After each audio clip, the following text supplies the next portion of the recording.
I'm pleased to support this bill, which has been brought forward by my Sinn Féin colleagues, and I'm delighted to support it. The idea that socio-economic disadvantage is inherited is not a new idea, and it's not a radical idea.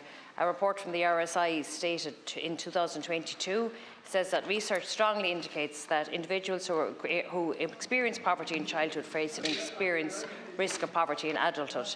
And it states the absolute obvious: poverty is never the fault of a child born into poverty, and it's not the choice made by a child. Socio-economic disadvantage bears a strong resemblance to 6 out of the 9 grounds for discrimination. I think that generally we accept the logic that aspects of our life over which we exert no control should not be aspects of our lives which we are discriminated against. So on that logic alone, there is a compelling case for supporting this legislation. We also need to recognise that people experience discrimination because of any other grounds are also likely to experience socio-economic disadvantage, frequently multi-generational poverty, and in Ireland this is particularly evident amongst members of the Traveller and Roma communities.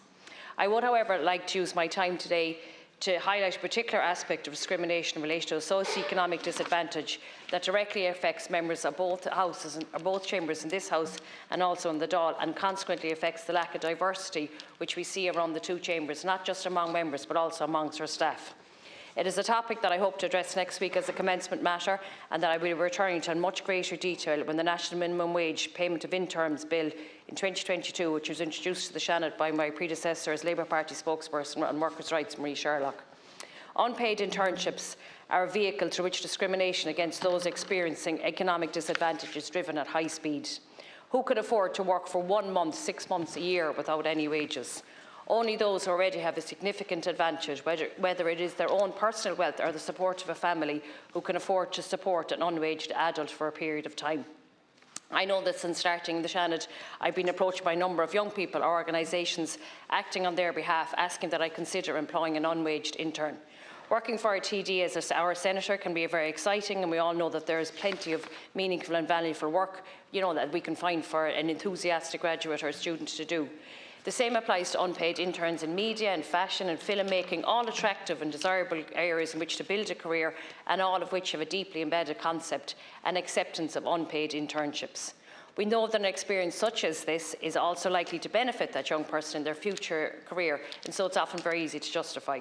I'm sure that many parliamentary and unpaid administrative assistants in these chambers have also started their careers as unpaid interns, and many then have become and risen to the ranks to become parliamentary assistants, and then continued on to work becoming into TDs. We all get that phone call or email asking us to consider this, and I think, when we're taking on, when we're taking on someone as an unpaid intern, we have to also think about the people that are being excluded from consideration. Excluded not just from an internship, but potentially from a career in a role which might suit them perfectly. Unintentionally, through the use of unpaid interns, we exclude people from a background of socio-economic disadvantage, and when we reinforce a system which replicates itself and magnifies the normalisation of privilege. Incidentally, much of the corporate world have abandoned the practice of unpaid internships. They've recognised the potential talent that they're excluding from the consideration, and I think it's time for us in the House of the Oireachtas to do the same. Although the role of interns is not directly addressed in this bill we are discussing today, I think that it illustrates just how ingrained the exclusion of those experiencing socio-economic disadvantage are, and how often that exclusion is perpetrated at every level, generation after generation. So I'm delighted to support this bill, and I would agree with my other colleagues here in opposition. I hope that it can be pushed, rather than delayed for another 12 months, that it can be pushed through sooner. Thank you.